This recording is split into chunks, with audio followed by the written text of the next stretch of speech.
Abbeyleix Station open, Ronnie? Abbeyleix Station opened in 1865. The line came from Kilkenny, and there was a delay in deciding would they head for the main Dublin-Cork line and join at Mountrath, but it was decided to head for Portlaoise. The line was completed in 1867, and we're in Heritage House here today looking at a faithful replica of the station built by one of the founders of the Midlands Model Railway Club, namely Norman Rothwell, Portlaoise Road, Abbeyleix. And the detail on the display here is excellent. We have the station building, station master's house, his garden. The water tower was the only station where engines could take on water between Portlaoise and Kilkenny. We have the goods store and the signal cabin. Also of note is the waiting room on what we call the up platform, which still exists today as a summer house with the present owner of the property.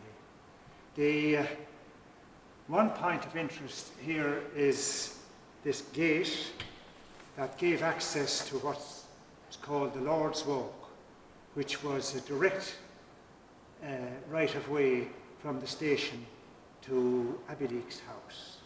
As you know, we can recall, it was thanks to the Devisi family that the railway did come to Abbeyleix and made its way up through Brandra and over the bog, which was quite a feat of engineering in its time.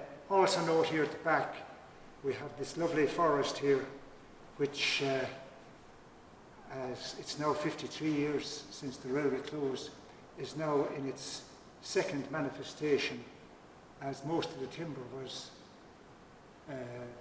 processed in the Abbeyleix sawmills. What else have we of interest? Notably, the whole development took place between the Balacolla Road here and the Dora Road at the south end. The station was carried on quite a good business. It was, one feature of it was that the evening train to Dublin was a registered mail train from Waterford to Portlaoise, meaning that it had to be on time to connect with the mail train in Portlaoise for mail going onward to the mail boat that night. And by the same token, you could travel to the UK from Abbeyleix straight through to Dunleary Pier, or on the 6:30 train south to Waterford would make a connection with the night ferry out of Rosslare Harbour. Abbeyleix was well connected. Sadly to say, we're in the 53rd year now since the railway has disappeared, and Abbeyleix is lost. What sort of goods traffic did it carry, Ronnie?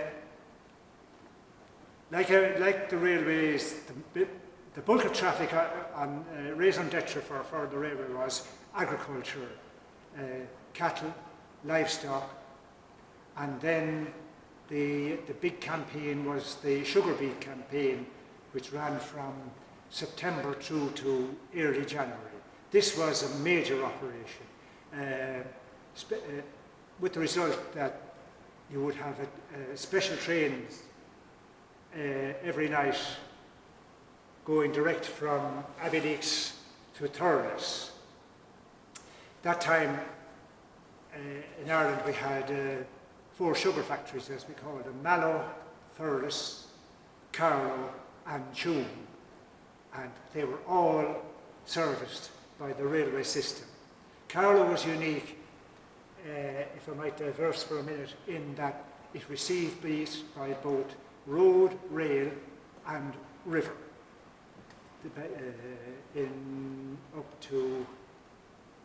Up to the freight traffic ceased. The last freight traffic ceased in the early 70s. Another big occasion in Abbeyleix was the March Fair in Ballinmakeil. Actually, the railway was originally to go through Ballinmakeil, but that's another story. So the March Fair in Ballinmakeil, they reckon was one of the biggest fairs in Europe, and all the cattle were walked to it in those days. I remember the last time I saw cattle walking to the fair was in 1955, and then they were walked back from Bramley to Abbeyleix, and all this yard was a sea of cattle, and they were dispatched then to the North Wall for onward shipment, and a lot of these cattle then ended up in York City. That's how we're gone now. Wouldn't be allowed today with animal rights and regulations, I would say. Now, anything else there? That's the other feature. Another memory of Abbeyleix was a local dairy farmer used to arrive here at the gate every morning, Monday to Saturday, with 3 churns of milk, which went up on the morning train to be collected in Houston. Well, in those days we called it King's Bridge, for Lucan Dairies. Also, there was milk dispatched to Lucan Dairies from Kilbricken.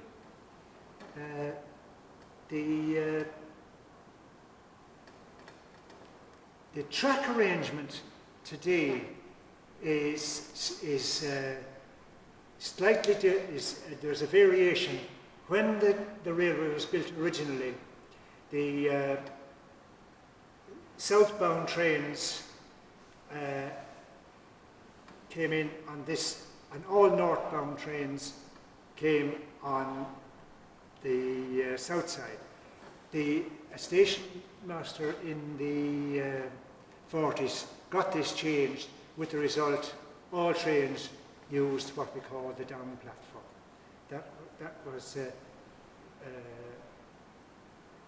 also, you remember, for the main Ford dealer, new cars arriving and being unloaded on the loading bank there, farm machinery, tractors. Tractors used to come from Smiths in Cavan by rail, rebuilt Ferguson tractors. That would have been in the early 50s. One occasion where there was a big engineering job going on in Durrow, where they replaced the bridge going into Durrow with bypassing the old bridge. And the beams, this was 1957. The beams were manufactured in Clondalkin concrete, which had its own siding onto the main line.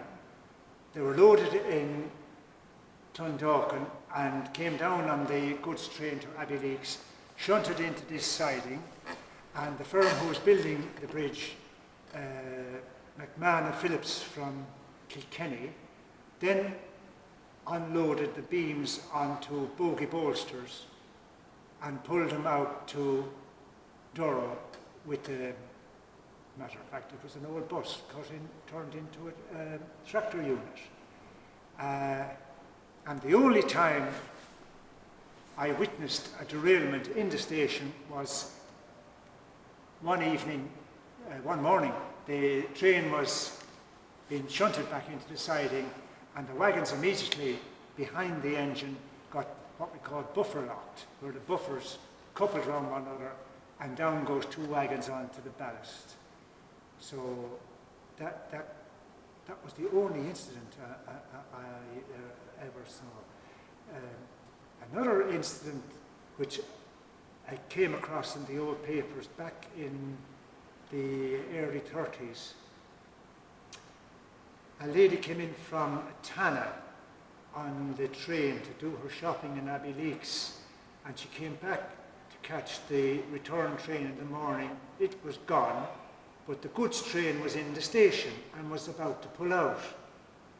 And she made an effort to get into the guard's van. That was at the back of the train. The station master remonstrated with her, but she managed to jump on, but slipped and got caught between the platform and the guard's van.